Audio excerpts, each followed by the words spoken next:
Hi there, this is Martine Powers. It's Saturday, January 10th, and this is Post Reports Weekend. Today, you're going to be hearing a story written, reported, and read by my colleague, Post art critic Sebastian Smee. I don't want to preempt him at all, because it's a really beautiful story, so I'm just going to let Sebastian take it away from here.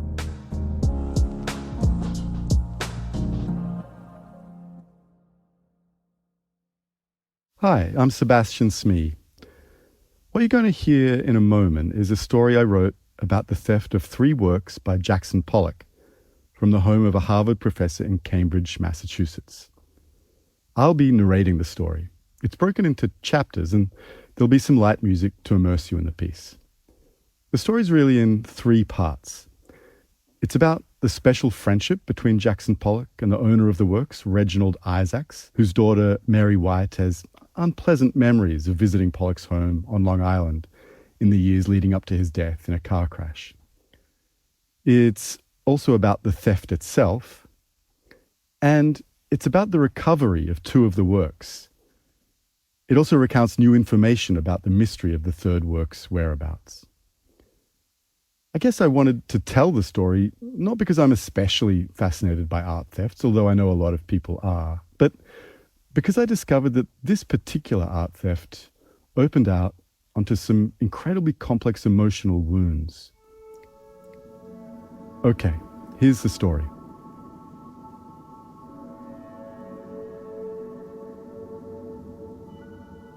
Mary White crumpled to the gallery floor. She'd been walking around the East Building at the National Gallery of Art in 1984 when she'd suddenly found herself standing in front of a painting by Jackson Pollock. She recognized the work, a 1951 painting in black enamel on canvas, splashy but not abstract, and was suddenly so overwhelmed that she felt her legs about to give way. Number 7, 1951, as the painting is titled, is from a brief period near the end of Pollock's life when he was experimenting again with figurative art. On the right, you can make out a female-looking figure with a face divided, almost in the manner of late Pablo Picasso. Her body is crudely drawn, shaded with a welter of different-sized dots. The work's left side, meanwhile, is a thicket of tilting verticals, punctuated by drip-like splotches, not unlike the poles in Pollock's Blue Poles. White knew Number 7, 1951 intimately because her father, Reginald Isaacs, had acquired the painting directly from Pollock. It used to hang over her bed when she was a child.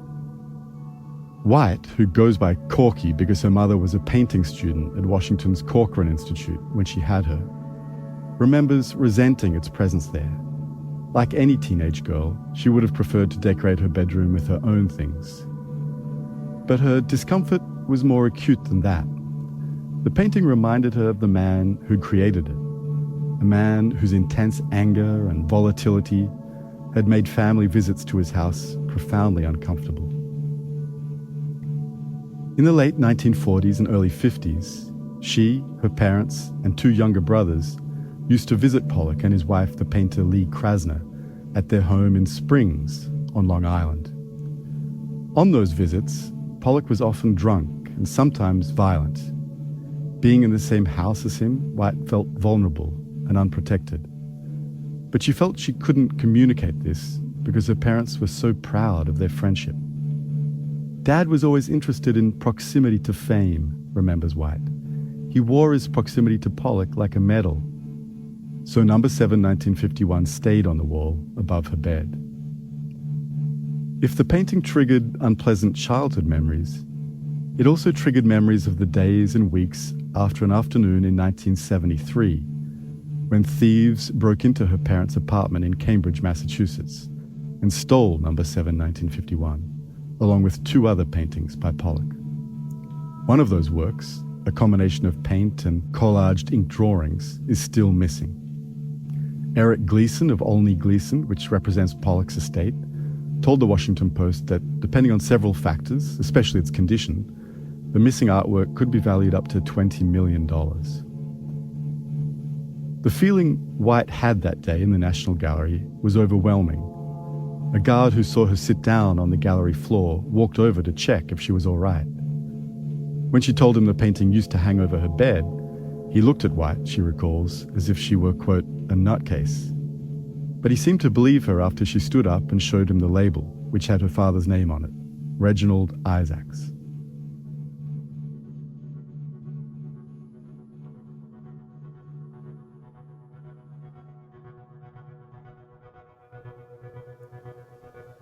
Jackson Pollock continues to divide people. He's one of the most important American cultural figures of the 20th century, as influential as Marlon Brando, Miles Davis, Billie Holiday, or Frank Sinatra. Yet even today, when people stand in front of Pollock's paintings, they're often unsure about what to make of what they're looking at. One way to think of Pollock's paintings is as traces of a sequence of actions. In one sense, a painting's always a trace. It's what remains after someone applies a paint-loaded brush to canvas. But Pollock dramatized this action-based aspect of creation. Here's some archival audio of Jackson Pollock speaking about his process. I enjoy working on a large canvas. Placing his canvases on the floor of his studio, I feel nearer, more a part of the painting. he used a stick or turkey baster to flick and drip liquid paint onto them, as if he were drawing in the air above the canvas and letting gravity do the rest. I want to express my feelings rather than illustrate them. Technique is just a means of arriving at a statement. Because he moved his entire body as he performed these actions, the finished paintings are sometimes described as a kind of index to a physical performance, a performance that was liberated, explosive, and more instinctual than intentional. When I am painting, I have a general notion as to what I am about. Pollock was treating the canvas as, quote, an arena in which to act, as the critic Harold Rosenberg put it. Of course, for detectives and criminal lawyers, a crime scene is also like a canvas. It's an arena of past actions which may have left behind various traces, what we call forensic evidence. But just as telling as the physical traces of a crime can be the emotional traces, which are often undetectable. If someone grew up with a Jackson Pollock hanging above her bed, for instance, and that painting was subsequently stolen from her family home, how would she feel about the resulting absence? Would she want to dwell on it? Or might she, because of its negative associations, wish the whole episode to vanish, leaving no trace?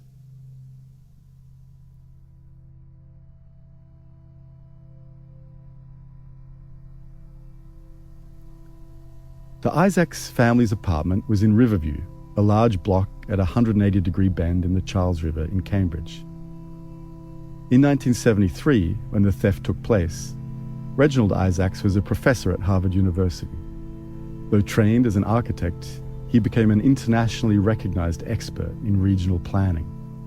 His friendship with Pollock began in the 1940s, before Pollock's astonishing rise to fame. Isaacs had been in East Hampton visiting a friend who took him down to the sand flats to dig for clams with a neighbor.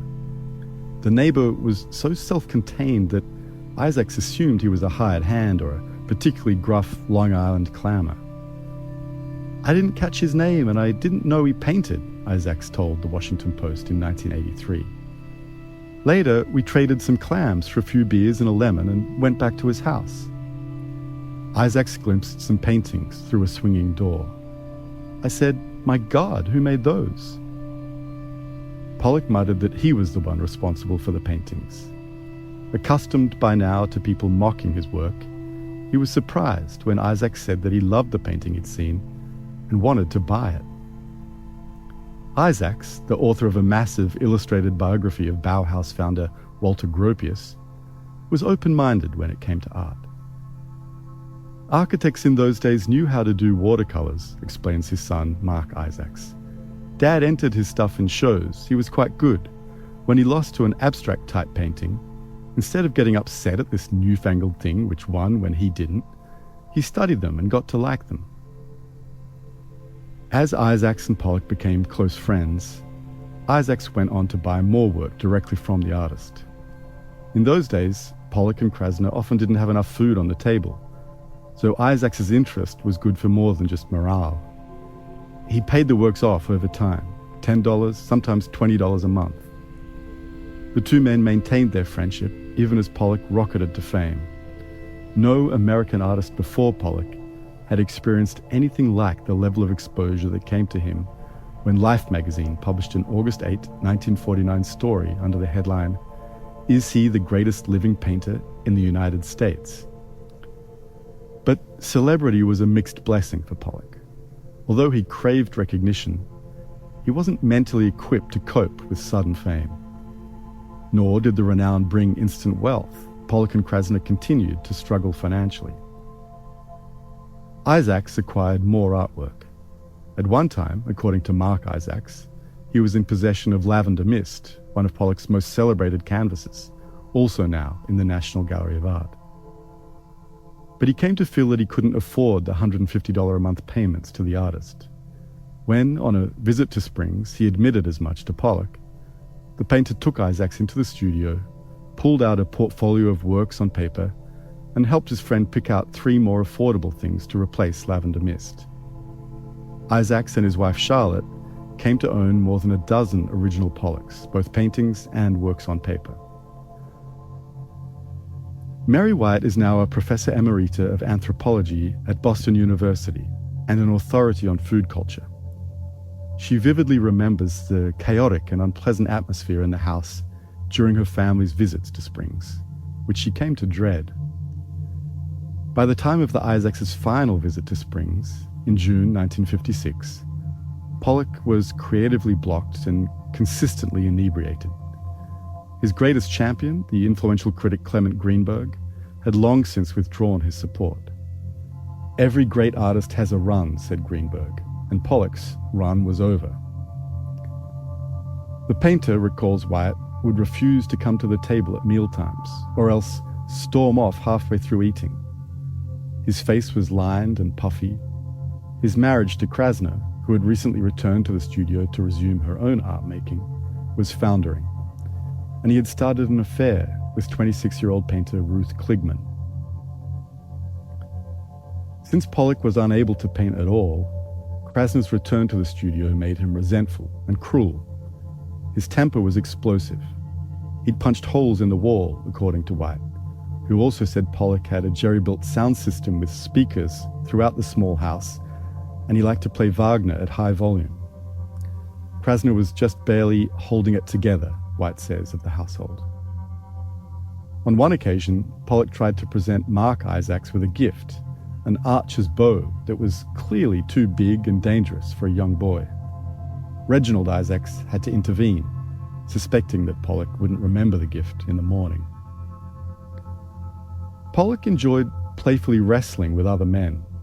2 years earlier, his ankle had snapped when he fell during a tussle with his friend and rival painter, Willem de Kooning. Pollock was bigger and stronger than Isaacs, so when they got to grappling, the professor always thought it a great accomplishment when he managed to stay on his feet. But on this visit, as Isaacs told an interviewer, Pollock was very corpulent. "I felt something was really wrong, and I did something to him emotionally by throwing him on the soft sand." In an effort to get Pollock creating again, the two men had earlier agreed that Pollock would paint a family portrait of all 5 Isaacses. But by the 3rd day of the visit, and after the wrestling incident, it was clear that Pollock wasn't up to it.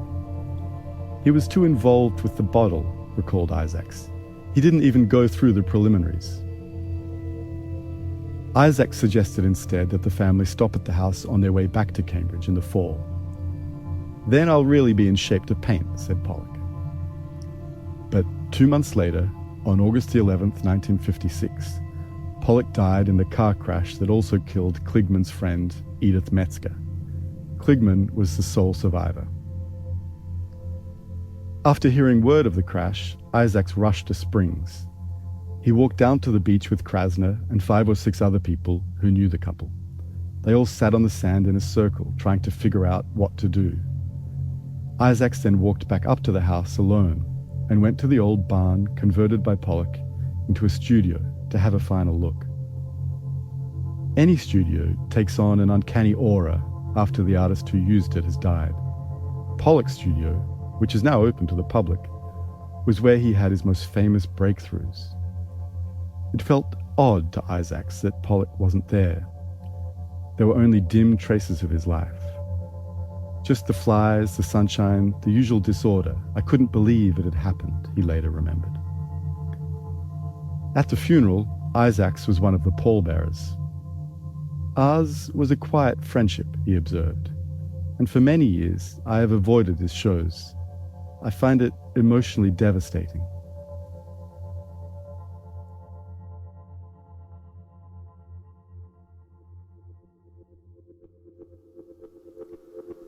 In 1973, the National Gallery of Australia purchased Pollock's Blue Poles, originally known as Number 11 1952, for a whopping $1.3 million, a sum so outrageous it smashed the record for contemporary American painting and required sign-off by Australian Prime Minister Gough Whitlam. The ensuing scandal fed into a narrative about his government's financial mismanagement and ended with Whitlam's downfall amid a constitutional crisis in 1975. Never had such a picture moved and disturbed the Australian public, said art historian Patrick McCackey. The sale of Blue Poles kicked off a period of dramatic increases in valuations of modern art. Pollock's works have typified that explosion. In 2015, billionaire Kenneth Griffin reportedly paid $200 million for number 17A, a 1948 painting by Pollock. The public, not just art dealers and collectors, became obsessed with the art market's outlandish prices. Burglars and crime gangs also took notice.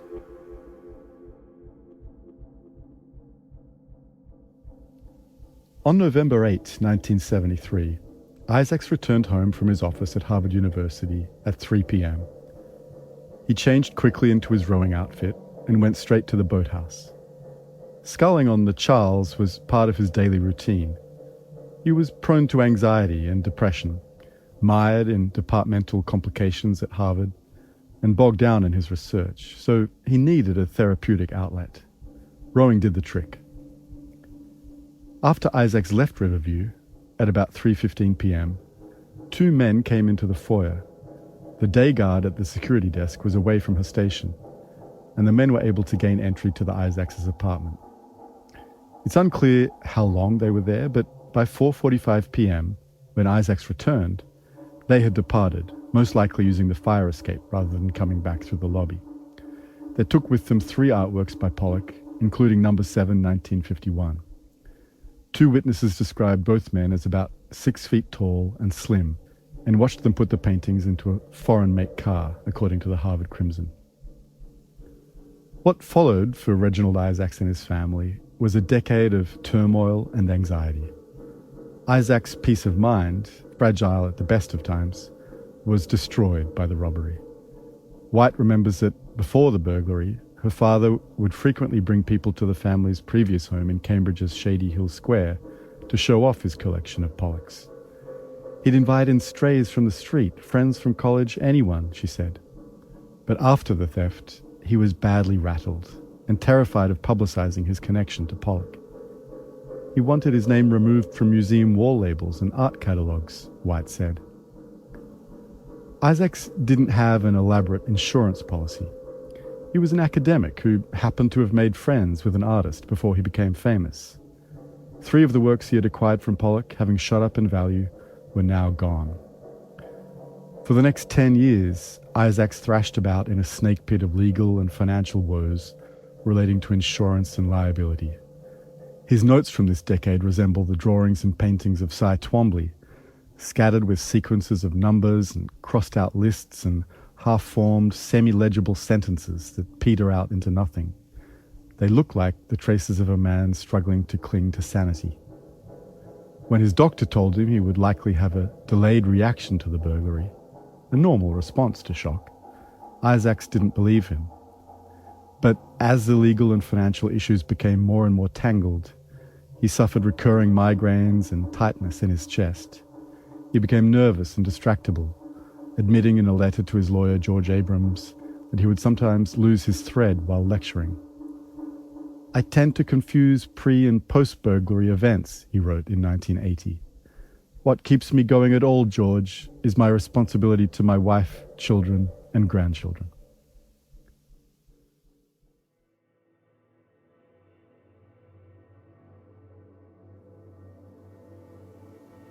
The Isaacs burglary was an early part of a wave of art thefts that grew through the 1970s, some connected to organized crime, in response to the art market's exponential rise. A year after the Isaacs burglary, thieves hit the nearby home of another Harvard professor named Stuart Carey Welch, a collector and curator of Indian and Islamic art at Harvard's Fogg Museum, a fine arts lecturer, and a friend of Jackie Kennedy Onassis.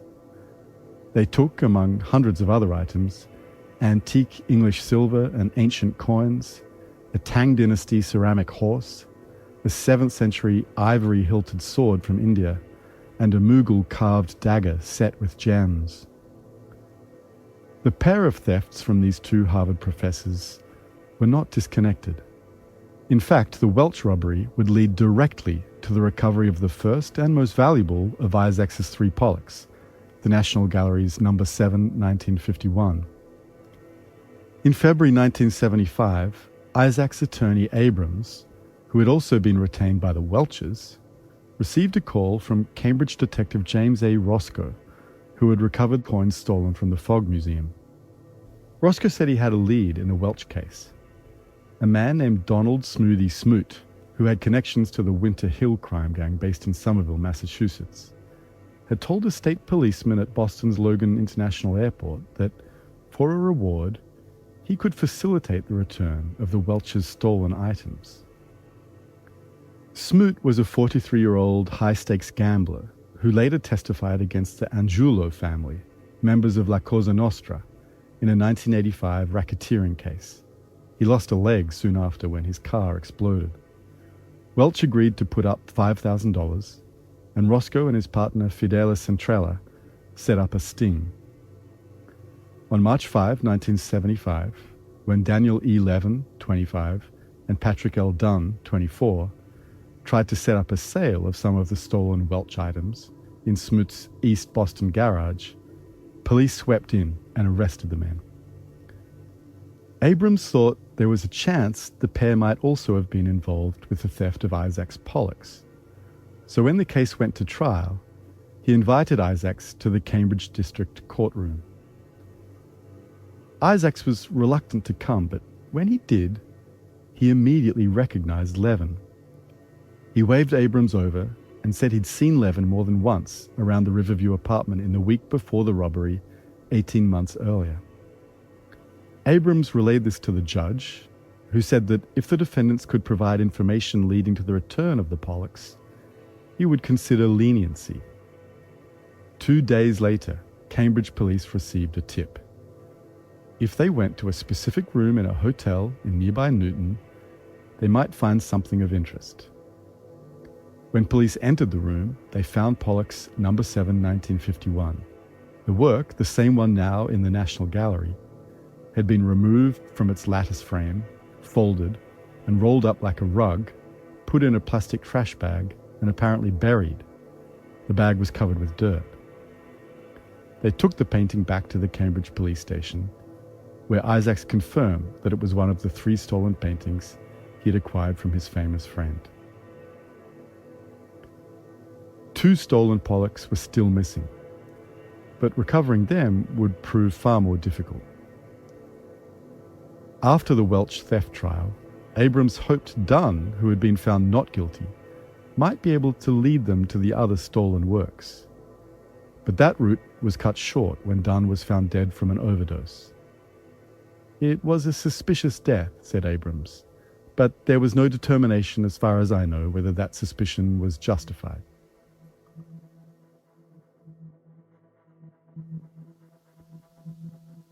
When No. 7, 1951 had been recovered from the hotel room in Newton, Isaacs sued his building's trustees and their insurer on Abrams' advice, alleging that negligent security had facilitated the theft. According to Abrams, police suspected an inside job. For a long time, Isaacs dragged his heels. He wanted to drop the suit. He was afraid of publicity, stressed about money, and suffering from bad migraines. but Abrams convinced him to persist. The 1980 trial resulted in a greater valuation for the work, around $1 million, more than 5 times the defense's estimate, and a settlement that left Isaacs and Abrams sharing $700,000 plus title to the 2 missing paintings, should they be recovered. Through the mid-70s, the rash of art thefts in New England continued. Even as Abrams helped Isaacs and Welch navigate their burglaries, his own home was also raided. He and his wife Maida were building a formidable collection of Dutch and Flemish art.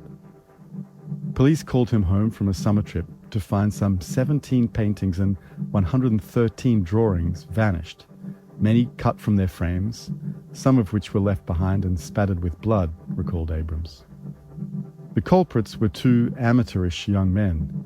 The works were duly recovered. This theft was apparently pure coincidence. The next high-profile break-in, Abrams believes, was not. In July 1976, thieves quietly removed art from the home of Harvard's president, Derek Bock, while the box slept upstairs. 2 of those paintings, according to the FBI, were taken to Rhode Island. Then, in May 1991, just over a year after the disastrous theft at Boston's Isabella Stewart Gardner Museum, a Connecticut lawyer representing an anonymous possessor brought a work to Christie's auction house in New York. The piece looked like a Pollock. It was a loose skein of mostly straight black lines and scattered drips in watercolor, ink, and lacquer on heavy white paper. Together, Christie's and the lawyer submitted it to the Pollock Authentication Board. To the board committee, the work looked dubious. It seemed to be inscribed with "To Peg and Family." They assumed this to be a reference to Peggy Guggenheim, Pollock's early champion. But there was no record of Pollock having anything to do with Guggenheim's family, and Guggenheim had left for Venice 2 years before the work was made.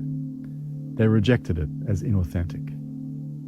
2 years later, when it resurfaced at the Burt Gallery in Providence, Rhode Island, authenticators reconsidered. Could the Rhode Island connection link it to the 1973 Isaacs theft? The scrawled dedication wasn't "To Peg and Family," the committee now realized, but "To Reg and Family." They also discovered an old photograph of the work in Pollock's studio.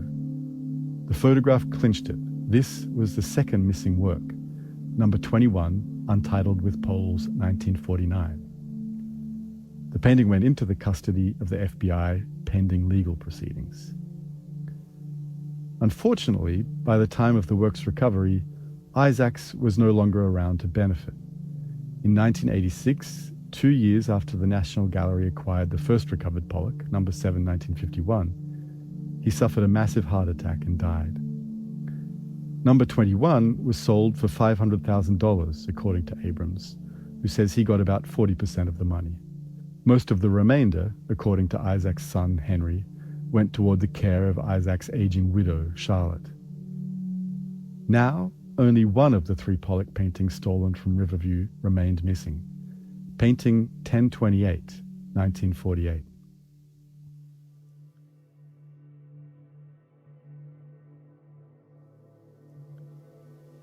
Mary White's younger brothers, Mark and Henry, both took up painting. Henry Isaacs is a well-known Vermont-based painter, and both speak about the influence Pollock had on their art.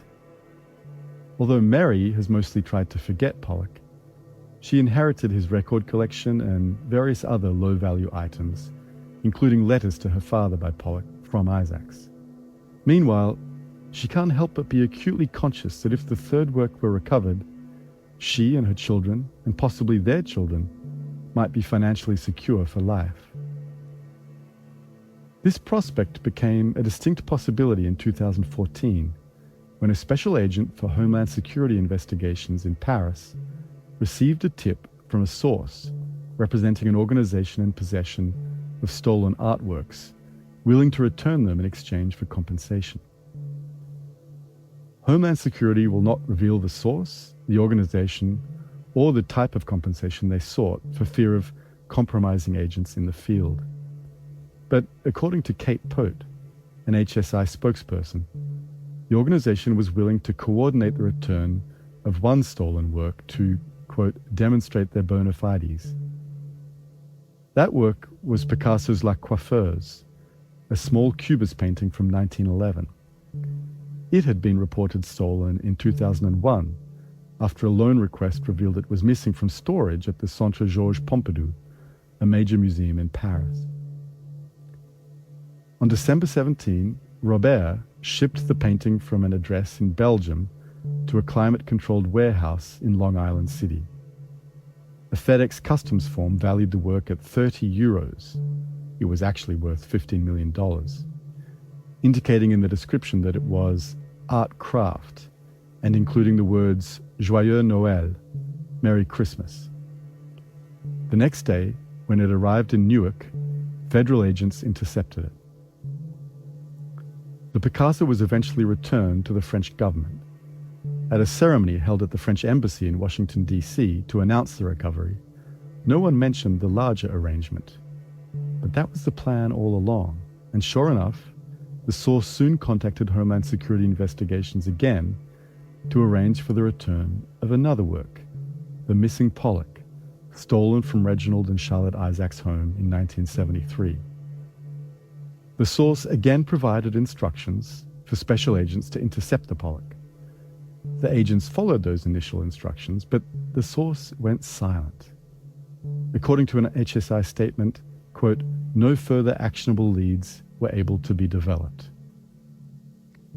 And so, painting 1028, 1948, the third painting stolen from the Isaacs' home, is still missing.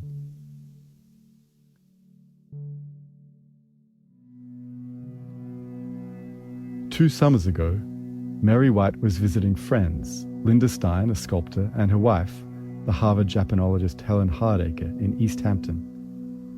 How close is the Pollock-Krasner house? White asked Stein. 10 minutes, replied Stein. Okay, said White, let's go. Pollock had been an important part of her father's life. In the days after the artist died in a car crash, Isaacs, finding himself alone in Pollock's studio, had stared at the paint-splattered floor, dismayed by his friend's poignant absence. But for Mary, the house had always meant something different. The artist's tantrums and intimidation, his chaotic presence, the sense she had of being unsafe and unprotected by her parents. As a kid, when something like that happens, you're not sure how you're feeling, she explained, sitting at a table in her Cambridge home. In the meantime, she had watched as Pollock became the most famous of all American modern artists. The subsequent theft of 3 Pollocks from her parents' home had only added to the drama that had enveloped her family. So I have a complicated set of feelings around him, she explained. Now, when White and her friends drove the 10 minutes to the Pollock-Krasner house, a place she hadn't visited in almost 70 years, she had armed herself against dramatic feelings. She felt calm and simply curious. As she walked around the property, White noticed a few things about the house that were different. But her strongest memories of being there as a teenage girl were sparked only when she entered the studio and looked intently at the studio floor, still spattered with Pollock's paint. When they went into the gift shop, she noticed that the only postcard for sale was number 7, 1951, the recovered painting that is now in the National Gallery of Art in Washington. I said to my friends, "This painting was hanging over my bed in my bedroom," remembers White. Everyone gasped, and then we went to have coffee.